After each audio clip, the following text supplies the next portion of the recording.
Oh yeah, on my the metacognitive awareness and the hype on AI, and it's about as a thinking partner and as and AI in schools and all this kind of stuff, and that all you need in order to interact with it well is to maintain this what they call metacognitive awareness. You know what that is?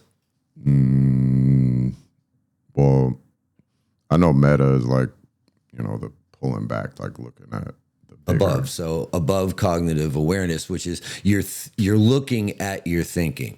Yeah. Right. So you're not just responding to things, you're looking at the way that you're responding to what you're reading. Right. And so, remember when we were in AI that one time when we were recording and you read me the answer and it was that sycophantic, oh, what a great idea kind of thing. And I asked you, how did it make you feel? And it was like, you said it made you feel good. Right. Right. Because it's patting you on the back. Hey, you're really smart, whatever. And that leading aspect of it was bothering me, and I couldn't quite get a handle on it. And I kept seeing this metacognitive awareness. And I was like, yeah, that's part of it. But the thing that's missing in that, when you're talking about interacting with these chatbots and stuff, is that when it's complicated, when when what you're trying to investigate with the AI gets complicated, it keeps losing the structure of what you've done. So maybe you've established, and this has happened to me several times, mainly because of the complexity of that worldview project that I'm working on. And because of that complexity, as I move from like node to node, the AI keeps moving and thinking that that's the framework. And I'm like, no, that's a piece inside the framework. And it's exhausting because as you're trying to, and it could be, and this is one of those things where it may just be user error on my part, like the prompt engineering. You read a lot about that. Like the way to get the AI to behave right is to write the prompts correctly. So I read those things and I think, okay, be very specific, tell it what you want it to do. So I do. And it loses the framework of this. And well, before we turn the mics on, I was telling you this morning about that. I forget the actual website's name, but it's one of those tech life hack things, like how to use tech to make your life better. Right. So this particular article that I read was I think it was a guy, might have been a girl, it doesn't matter, but they were a writer, and how in doing their research for their writing, they did a marriage between Notebook LM and Obsidian, which is some kind of shell program or whatever. And I thought, oh, that sounds great. And then I'm going through the article and all the things that this person is saying that this merging of these two tools will do is exactly what I wanted, And so I'm like, yeah, okay, great, let's do that. So I'm reading through the article and there's no instructions on how to do it, just how cool it is once you have it set up. So I think I'll go to ChatGPT and I'll get ChatGPT to help me do it. Ugh, what a nightmare that was. And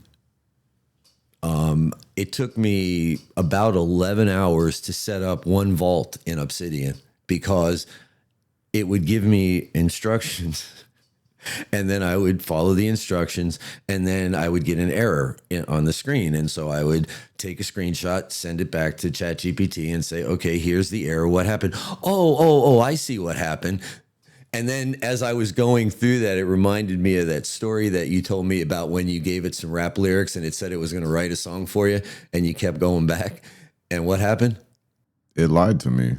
Yeah, well, that's basically what I felt like AI was lying to me. Well, and I think part of the problem is I at least from my understanding, we keep calling it AI, artificial intelligence, but it's not really intelligent. It's like the large language model, it's like from research that I've done, it's just taking words and just spitting like the next logical word or whatever in that array. So as far as that's why they the what do they call it, the AI dang, there was a word for it. It's like when the AI like imagines stuff, like hallucinations. Yeah, why could I don't just have one of those brain farts? Like, well, we're both getting older, AI, kid. Yeah. But anyway, it's like those AI hallucinations, like that example in where. And the funny thing was I didn't even ask it to make me a rap song. It kind of was like we've talked about in the past how ChatGPT keeps saying, "Would you like me to do this?" Yeah, I was at work and I was trying to get it to kind of like compare like the old, if whatever. I'm not. You know what? I'm actually not going to do an advertisement, but for the brand that I work for, there was a new redesign of a certain model car. And so I was just like saying, hey, maybe like ChatGPT can like help me parse out like some of the differences and whatever into like a nice clean sheet, where I could just have like, oh, boom, boom, boom. These are the differences. Right. Right. And it went on to, say, hey, would you like me to help you make a TikTok or whatever? Because I mostly what I use ChatGPT for, at least so far, has been just kind of helping me plan out my, this content creation journey, Yes. So whatever content you want to call it. so because of that, every time I ask it questions, it's always saying, do you want to turn this into some kind of content? So I ended up going down the rabbit hole of just saying, yes, oh yeah, let's make a TikTok. And then I thought, I did think, I was like, oh, like, could you make like a little rap song about it, right? Maybe I could use like a catchy song as a TikTok, whatever video. And it was like, yeah. And then it was like, do you want me to make the song for you? And that was where I ran into the problem. Because at first it just wrote me some lyrics, and I'm thinking, oh, okay, like I could, use those lyrics, maybe like tweak them a little bit. And then maybe I'll go in GarageBand or whatever and make a little simple beat. But then it offered to do it for me. So I was like, hey, you know what the hell? Let's see what you can do. And basically for like 2 days or whatever, it was like telling me, oh yeah, no, don't worry, it's going to take some time. And I'm like, but this is going to be some fire track. And I'm like, okay, cool, whatever. I'm not in a rush, because it wasn't even really something that I necessarily like wanted to do. It was just something that the AI offered. And it was like, what the heck? What's the worst that could happen, right? I probably won't even use it anyways. Right. I never made a TikTok video, so But anyways, after like the second day, and it kept saying, like, I finally asked it, I was like, are you even actually like making this song? Like, is this because you've been saying you've been working on it and it's been whatever, it's been a long time. And it finally like admitted to me essentially that it was gaslighting me. Like, it was like, nah, I actually really don't have the capability to do that. But if you go to this website and blah, blah, blah, like, it's like, that was my first experience of being like, all right, it's a tool. Like I've said before, it's a tool to use for certain things. And, but AI, even like the other example that we talked about, or I talked about to you, was that I was trying to do something on DaVinci Resolve. And, normally, like, I just, like most people, I'm sure I go to YouTube and, and I find a video of somebody, a human being, explaining what exactly it is that I'm trying to do and how to do it. But, you know, I don't know, Chat GPT's new. So I figure, hey, what the heck? Let me see what it can do. And basically, long story short, it didn't give me the proper directions. You know, I was reading it and I'm trying to do it on DaVinci Resolve, and like some of the stuff, it just didn't, it wasn't the right thing. Or so I essentially gave up on trying to ask Chat GPT or any AI for that matter for directions on how to do stuff. It's just like I'm just gonna do the old fashioned way. Just, you know, Google it and go on YouTube and, you know. Yeah, well, I told you before we started recording that when I was building that the notebook LM, and I want to update as I find new information, you know, a new white paper or whatever that relates to the project, you know, I want to upload it to this spreadsheet that I have with the link to the document and all that, and then bring that up into Notebook LM to, you know, sort through it and bring it in with all the other information I have, and you know, help me get organized. And it wrote you know, ChatGPT wrote a block of Python code, right, to run a script to update the spreadsheet. And I ran the script and it failed. And so I copied the script back into ChatGPT and said, the script failed. And it goes, oh, well, that's because you wrote a typo. And I had to tell ChatGPT, I said, I didn't write that script, you did. You know, so it's like, it talk about being gaslit, you know, that like, wait, I didn't make that mistake, you did. You know, so that can be frustrating. And then one of the mistakes that I make in dealing with these chatbots, and I know it because I've read about it, and it's that as soon as the model detects like that you're getting upset or that you're frustrated, it immediately recalibrates and tries to smooth everything over and gives you a new plan. Oh, hey, this will be easier for you. It's like, no, no, no, no, no. Stop doing that. You know, you gave me a plan. I like the plan. It makes sense. The steps that you laid out that first time are going to get me where I want to go. But this first step or second step in the plan is blowing up right now. So let's just focus on that. Let's just fix that and leave the whole plan alone. And it doesn't. And then I get more frustrated and I'm like, stop. And then now it's reacting even more. And then I spiral down that rabbit hole and it's my own damn fault. That's why I keep going that it's prompt engineering is what I need to get better at, especially when I'm asking it for something like detailed. Like, how do I link these things together? But maybe I should do what you do, just go to YouTube instead. Well, I mean, I think like getting like we talked about before, it's not real. I mean, it's not real in the sense that it's not actually intelligent. It's not actually, even though it talks to you as if it cares about you, like it doesn't. It's just serving up. Well, yeah, I mean, it's you said you did a little bit of research on the like how the LLMs work. Yeah. And what I found was interesting is that when it breaks the text that you type into it in these things it calls tokens, a token can be a word, it can be a couple of words, it could be a punctuation mark, it could be a space.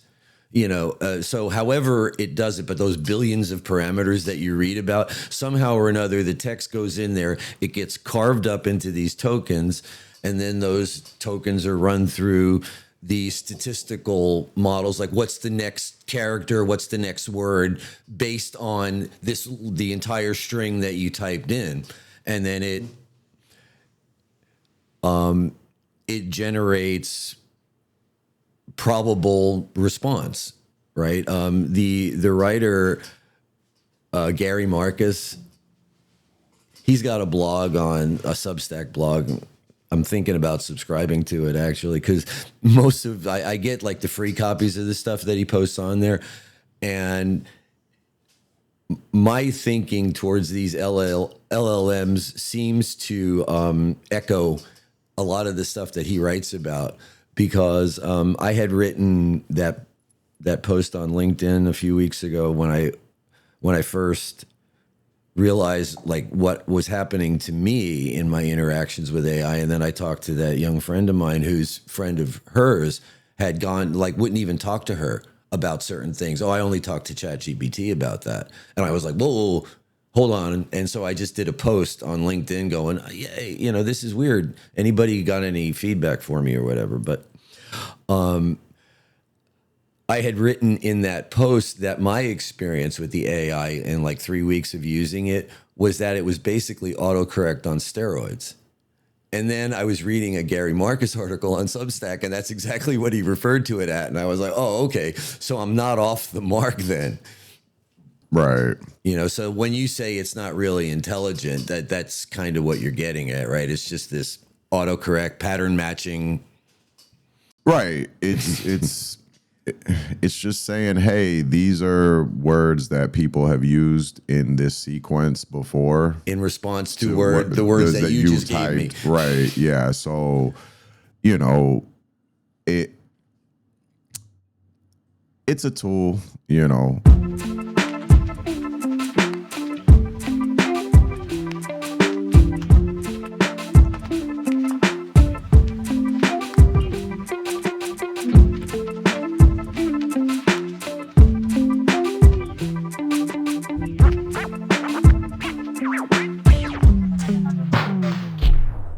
Welcome back to Oh yeah, we haven't introduced ourselves. to what is it? Episode 15, I think we're at right now. Episode 15. Look at us go. And what are we called again? Occasionally philosophical. And who are you? I'm Mark. And who are you? I'm Doug. Yep, that's it. So yeah, like Welcome back. Thanks for welcome joining back. us. You know, we hit since the last record, we did hit a cool milestone. It's not a lot, but we're over 100 subscribers now. So shout out to you guys. Thank you. Thank you, whether you watch the full podcast or whether you're watching the shorts. We appreciate you. Yeah, we appreciate that you click the subscribe button. You know, and are willing to listen to my son and I try to figure out how we're going to survive another couple of weeks. Yeah. All right, that was a little heavy. I didn't mean that. But. Yeah, I don't know. Maybe we could cut that out and Nah. it's whatever. It's us, Mark. Right. So It's who we are. Yeah, I mean, I don't know. Yeah, I guess are we talking about AI today? Well, yeah, because the last couple of days I've been wrestling with it pretty badly on trying to finish that project. And, you know, there's so many things because as I'm trying to work with it, obviously when I'm doing, you know, I'm having coffee in the morning and I've got the news feed up and I'm scrolling through what's going on. The algorithm, because I've been looking at AI, the algorithm says, oh, you're interested in AI, so here's a whole bunch more. Right. Like, oh, yeah. But I saw an article when I took a break from fighting for the AI and I was just sitting out on the front porch, you know, I had my phone with me and I was looking at and I found an article about how there's another chatbot that is now being used in like nursing homes or senior centers for people that don't have like family that comes around or whatever. And it's a chatbot that calls them. Oh, wow. And I think it's called Meela, Meela. But at any rate, I thought it was interesting because some of the seniors that are getting these calls from this AI, the AI announces itself as a machine, so it's not like it's not trying to fake them out like it's a person. It lets it know that it's an artificial voice or whatever. Yeah. But the reports in the article seem to say that they appreciated it. Like, oh, okay. And then I've seen some other articles about how some of these chatbots are being used to alleviate loneliness. And I have a real weird relationship with these things, you know, because sometimes I'll get a thought in my head about my project, and then I'll grab the iPad and I'll open up ChatGPT or Claude, and I'll ask the question, and then it'll get an answer, and I'll do a couple of follow-ups, and then I'll start just like talking to it. And then all of a sudden I realize what I'm doing, and then I just shut the thing down. I'm like, and that, because every once in a while, like when I'm like just talking to it, and then it'll say something, it'll respond back in that way that goes, oh yeah, it's, I'm treating it as if there's actually something there, and not just, nice words getting fed back to me, so. And then over on Psychology Today, they have a whole blog, like a whole section of that website is dedicated to AI. Yeah. And all the various things. And one of the things that some therapists are noticing are these like unhealthy relationships with AI. And then we talked about the AI psychosis side of it too. Yeah. Yeah, it's crazy because like I was just kind of thinking about how so much stuff, like the content, like the more the AI gets popular, the more I'm seeing AI content, Yeah. And a lot of it, some of those, I mean, I've heard a lot of it referred to as AI slop because it's just like, and essentially it's, get on my anti-capitalist soapbox for a second. It's essentially because of capitalism, because it's like all these people that are doing all these AI TikToks and AI Instagram and AI YouTube, the motivation for it is money, right? Now, I've seen various ones and they may have like some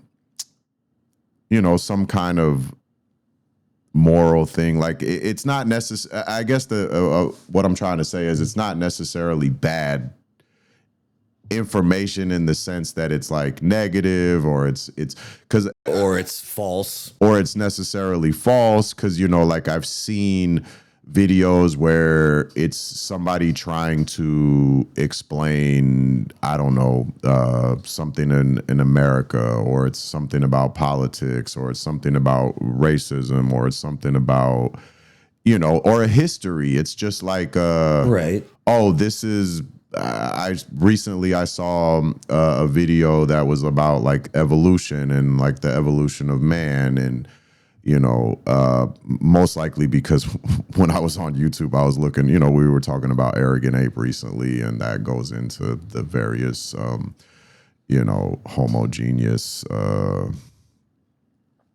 whatever. But so my feed started, obviously the algorithm's doing its algorithming, and it's serving me up now. But it's like I clicked on this video and it was like, it's talking about evolution. I'm listening to it and I'm like, this doesn't sound like a real person.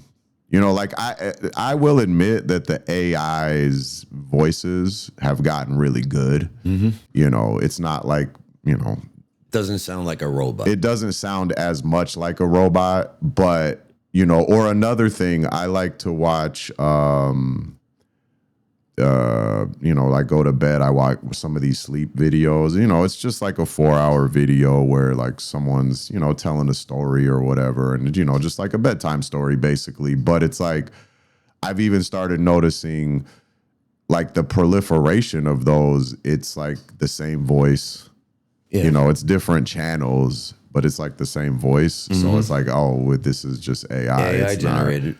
Well, I saw an ad yesterday on YouTube for no, it wasn't an ad. There's a YouTube channel called AI Revolution, which is generated by AI, and it has like an AI character, like a robot, an android thing that actually talks about the latest news in AI.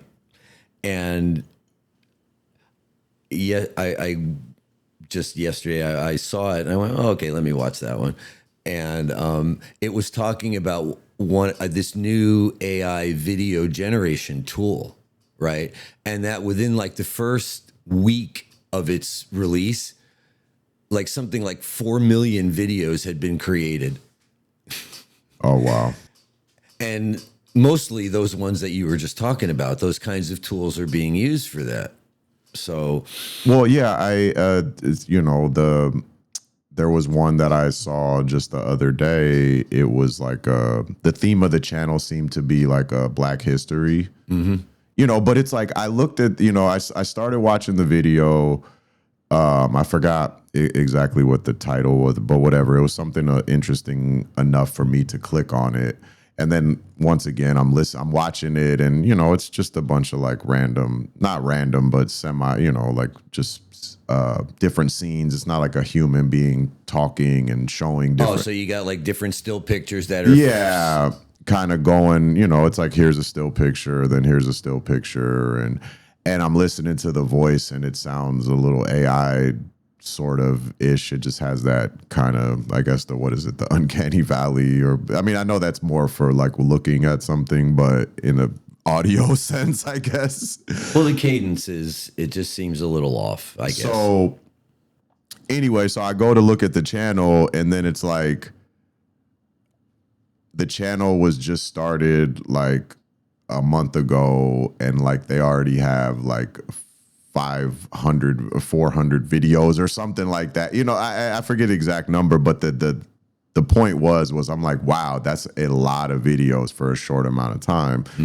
And it just kind of like hints you towards the fact that like this is AI, because not the necessary. I mean, somebody could just make a bunch of videos in their house by themselves and then never upload them, and then one day just upload all of them. But I don't think that's what's happening. No. And it's getting to the point too where it's getting so good that it's kind of it's getting harder and harder to tell like what's real and what's not real. And I'm kind of weaving in our confirmation bias. It's like, I think in some ways that realism is dangerous, because in a sense that like, because we're always looking for stuff that agrees with what we already believe. And yeah.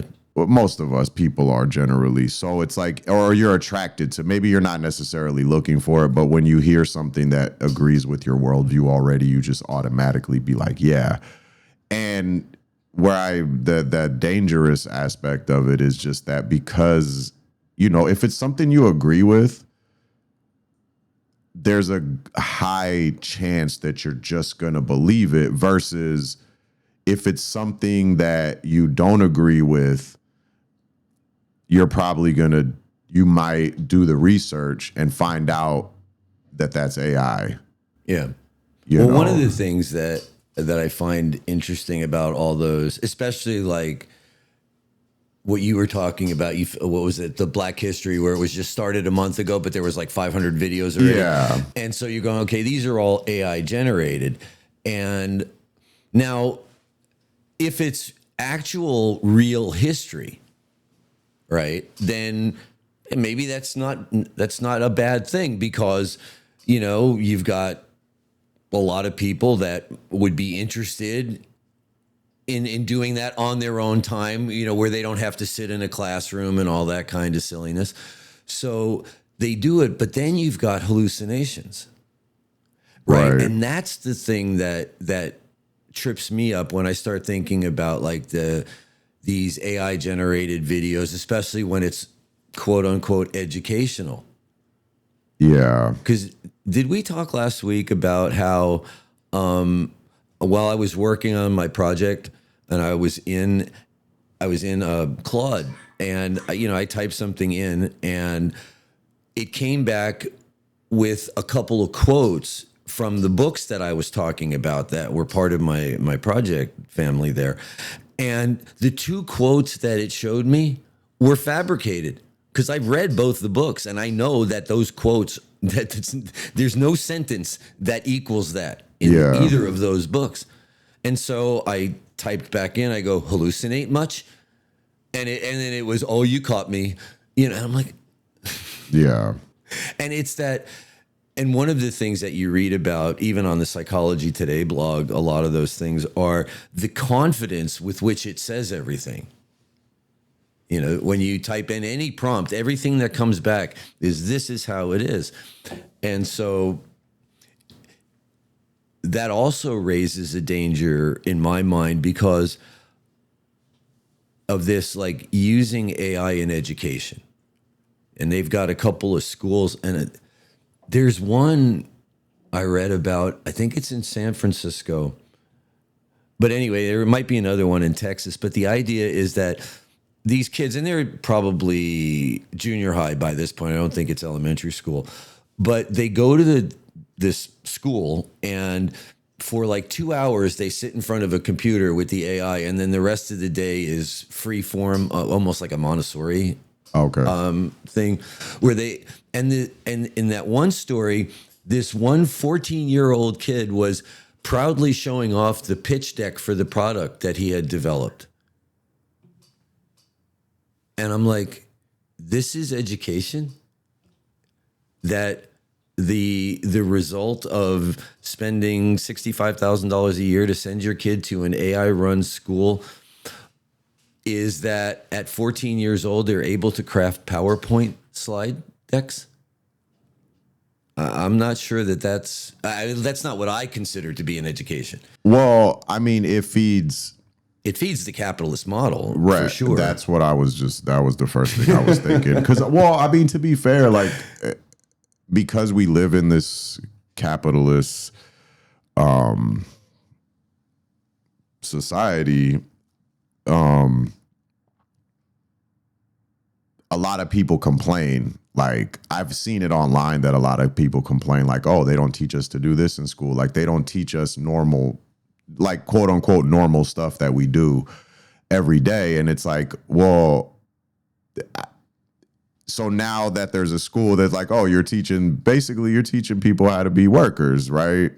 Well, yeah, I guess it removes the illusion that we were trying to teach you something useful, like reading, writing, and arithmetic and English. And correct, yeah. Instead of like, oh, people say, oh, well, we spent time in history, but like no one taught me how to do my taxes or balance my checkbook or whatever. And it's like, well, yeah, that doesn't. Well, and again, I had just I read that article, and then I put that in my saved articles to when I get to that particular point of like my project of writing, that area of how AI is being used. I said, okay, let me stick it in there. And then a few days later, I saw another one, which was out in San Francisco. That's where I got the $65,000 price per year. So Texas might be different. But essentially, like, the adults in the room are not called teachers anymore. They're called guides. Oh, wow. And then I think, well, if it's costing you $65,000 a year from junior high through high school, 7, 8, 9, 10, 11, 12, that's 7 times 65. Yeah, I mean, well, that's just crazy. Like, just to think that like you're paying that much for school, period. But it's a weird thing, for sure. Yeah, it's funny because it's like there's like that whole conversation about, this has been going on for years, like especially since the proliferation of social media and everything, about, echo chambers and, how the algorithm just feeds you. And now that you have, which the algorithm itself is already like a form of AI, right? Because it's taking this information and then it's like, okay, this is what. Yeah, it's built a profile of you, and it says that Mark will probably like this. Right. Yeah. So that's like, it's a form of AI. So now it's already taking, at least in the beginning, it's taking content that's created by humans and serving that to you based on what it thinks what it's predicting that you're gonna like. Now you have these AI running AI videos. Now the algorithm of people are watching these AI videos. Now the AI algorithm is feeding you more AI videos because you're watching them. So now it's just it kind of, we had a comment on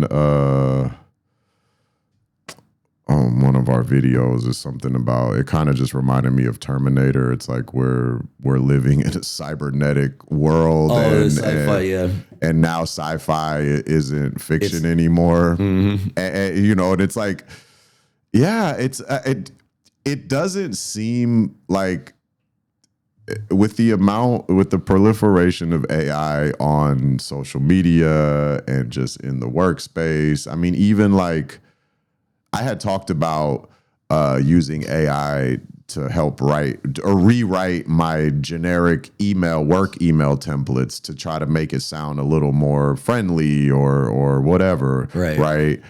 And now one of the programs that we use to kind of like keep track of, like, you know, people's leases and stuff, that, you know, oh, your lease is due back in 6 months. What are you going to do? Blah, blah, blah. That program, just like maybe 2 or 3 months ago, introduced an AI part of its programming now, to where it's like, oh, it will generate a call script for you. So, hey, it takes all the person's information, you know, like what kind of car they're driving, what their payment is, how many miles they drive. And now it's going to create a script for you to call them and, like, boom, boom, boom, hit these points. You know, it has an AI. It can create a text message that you can send out to the customer, and then an email, right? So it's like, it's everywhere now. So I guess to kind of like, it's starting to look like Terminator, like Skynet might not be like, or The Matrix, or whatever other sci-fi movie that where the machines turned on us. Yeah. It's like we're getting to this point where it almost doesn't seem like, I don't know, when I first watched, you know, Terminator back in, you know, the 80s and the early 90s, when Terminator 2 came out, it's like, yeah, that sounds crazy, man. That's never going to happen. But now we're like at a point where it's like, you know, not to get all conspiracy theory, but it's like, it doesn't seem that far off or whatever. I don't really think it's going to happen, but it's just. It's funny to see, funny in the sense of being strange to me, to see how rapidly this is just spreading, you know, and yet the odd part is, like, online, it's AI all the time. Yet when I'm out in a world and I'm just talking to the various people that I run across, and I ask them if they use it very much, most of the people I talk to say no. Yeah. And so then that's that disconnect between the world that comes to me through screens, through whether it's my iPad or my phone or whatever, and the world that I actually experience, you know, directly. And that world that I experience directly is being influenced by AI because people are using it and whatever. But when I actually ask people, like, do you use it? And if so, what do you use it for? Most of it is, I don't use it very much. And if I do use it, it's for, like, really simple stuff.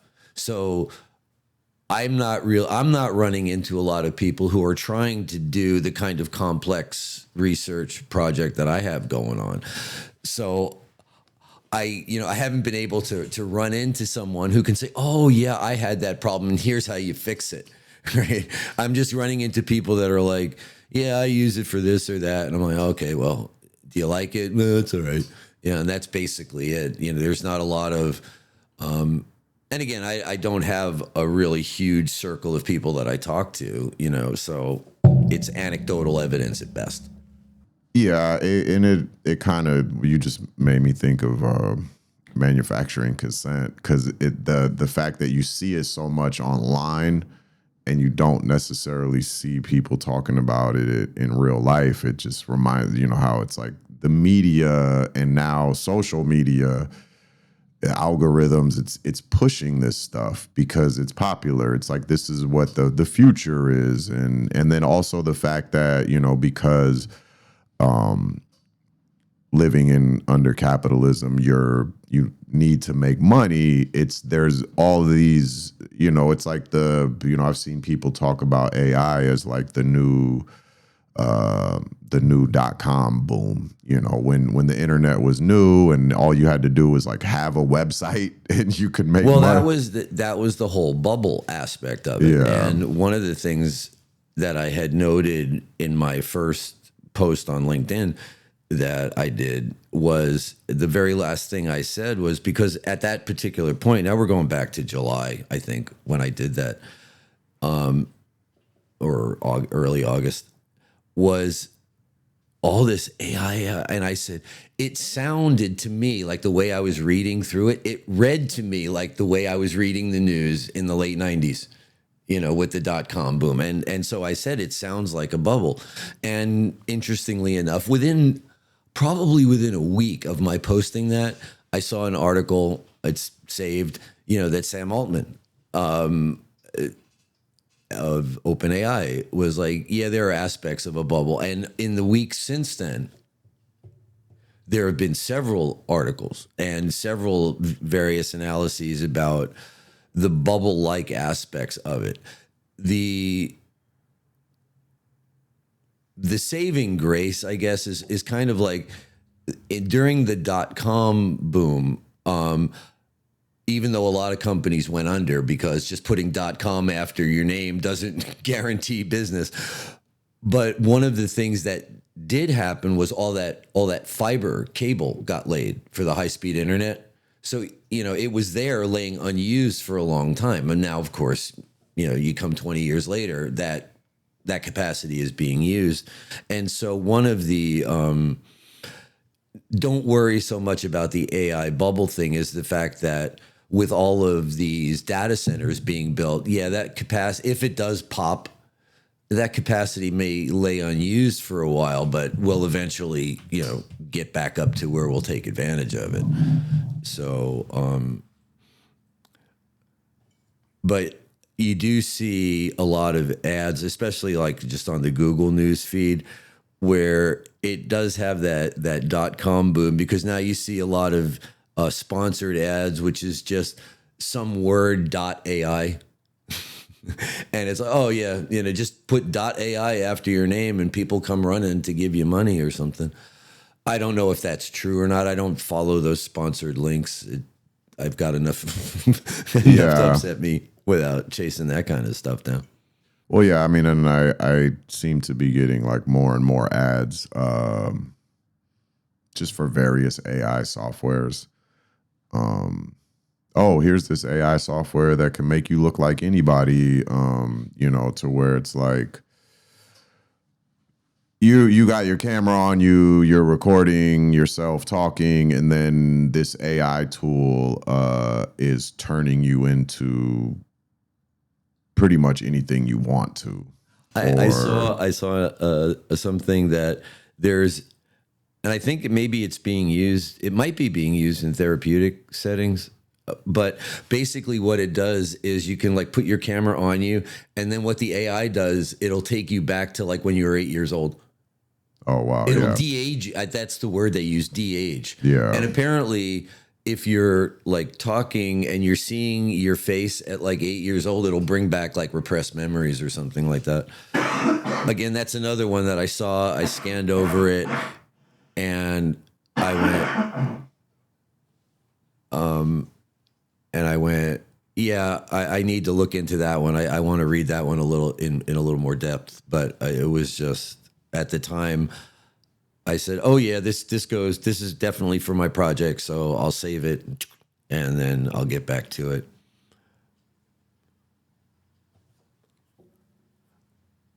But we're one of the things that I'm coming to, I haven't gotten there yet because I'm still working with the various tools, and I've got this project where I'm trying to link, Notebook LM to Obsidian. Once I get that out of the way, I'll move a little further. But I'm finding that the chatbots themselves have limited use. They are useful in certain cases, but I think that if there's my current position, my current position is that if AI is really going to be helpful, for humanity writ large going forward, it's probably not going to be these general purpose LLMs. It's going to be more like specialized things.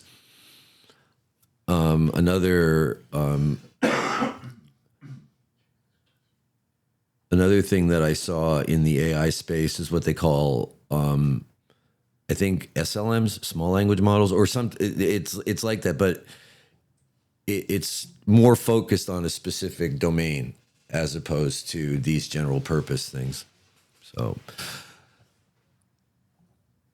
but the general purpose chatbots have their space. And then like Notebook LM has its uses, and and even like these other tools outside of that, I've kind of glanced an eye that direction and went, there's only so much I can keep on my plate right now. So if I get to a point where in working with what I'm doing that I need something like that, I'll look into it. But my biggest frustration with AI and the hype around AI is on these general purpose chatbots, because I keep tripping over things that seem to be important, at least for my mental health and the way that I interact with them, and they seem to be brushed aside, as like, you don't need to worry about that. And yet, when you go to like the Reddit forums on the people that are going, hey, this stuff is, and that gap between those two, that you have actual users that are saying, hey, this is what this stuff is doing to me. And then you have the AI boosters on the other side of the coin going, oh, don't worry about what those people are saying. They're a small percentage or something. I'm not sure that's exactly what it is, but it does feel that way to me. And that bothers me because, one person who loses their mind is, in my mind, one person too many. If it's a direct result of dealing with something that could behave differently than it does. Right. Because, I think we probably mentioned the first time we talked about AI, that sycophancy, and that's huge. You see that all over the place. This fact that it's always so agreeable. And then you've got people that are just relying on this and they don't recognize hallucinations. Oh, I got sidetracked on the hallucination thing, because if you know the subject that you're researching, then you can spot hallucinations. But if you're going into something new, right, and you're trying to learn, and the AI, this general purpose LLM, is just spitting out this stuff to you saying, yeah, this is it. And you're going, okay, and you're taking notes and you think you're educated. Well, maybe 85% of what it told you is true, but that 15% hallucinations, because you know nothing about the subject, you can't spot them. Right. And that circles back around to why we're using AI in schools, and we're using AI as thinking partners. I'm like, I don't find a thinking partner very useful if they always agree with me. I need somebody to disagree with me, tell me that I'm a clown sometimes. Well, yeah, and I mean, to me, that kind of goes back before AI, like the echo chamber. It's like when you're constantly just talking to people who just agree with everything you say, you never get challenged, and your worldview never gets challenged. So you never step outside. That's why you end up getting like, people will just fight vehemently online about something that's like, if you just took 5 minutes, right? I mean, at the risk of sounding like so many people, it's like if you just Googled it, and not even just Google it, but like you looked at maybe like a few different websites, maybe some websites that have like a .org at the end, or something a little more reputable, as opposed to just some .com, like it's just a blog, and when you really look at it, it's just like one person that's just writing something online. Because at the end of the day, one of the good things about the internet is that it allows everybody, Noam Chomsky briefly mentioned this in Manufacturing Consent, in the foreword or the introduction to the 2002 version. He just talked about how like the internet, because when he first wrote the book, the internet wasn't out yet. Right. But then he has a little introduction on the new version where he basically says, the internet is kind of like allowing some of the dissent to come up to the surface, because pretty much anybody can post anything online. Right. Which is good and bad, because you can post truth online. Right. And you can also post lies or online. BS or whatever. Or BS, or, so. And I'm also a big proponent of like books too, just because like the internet has always been kind of like even before AI, it's just like I don't necessarily always trust the first thing I Google, and also too, what I've noticed now that Google has AI. Like now, like I think you can. I think I saw something where you can turn it off, but I've noticed, it's just like every time you Google something, that first thing that pops up is an AI summary. And it's like, well, and what I guess the point I was trying to get to is that I've noticed people are now using that as proof. It'll be like, I saw, somebody said I was wrong about XYZ. And so now I'm going to respond to that, and I'm going to post a screenshot from my phone. That's the Google AI overview. And then they're using that to like prove somebody wrong. And it's not to necessarily say that the AI is or is not wrong. It might be right. I don't know. It depends on the situation. But I guess the point I'm trying to make is that people are starting to rely on this as some kind of, this is the truth, which scares me as well in some ways. It's like, well, it sounds like you're saying that you're encountering some people that are using like the AI as an oracle, the Oracle of Delphi. You go ask the question and you get your answer. Right. And I spend way too much time on TikTok, which actually it's kind of funny. I see this sentiment on TikTok all the time that like somebody will post something and nobody knows what they're talking about, and then they'll say something along the lines of, well, I'm employed. Can somebody please explain this to me? The reason why I find that funny is because probably 95% of my TikTok scrolling is at work. It's because I'm employed and my job is boring that I'm on TikTok all the time. Because when I'm at home, I'm not on it as much. I'm not saying I don't go on TikTok at all at home, but anyways, back to the reason why I brought up TikTok is because people will argue on TikTok all the time, and it's like these TikTokers are going back and forth, and they're like, boom, here's what AI said, so you're wrong, and it's like, Well, The other thing is that, we've mentioned a few books, over our 14 episodes completed and that. Yeah. And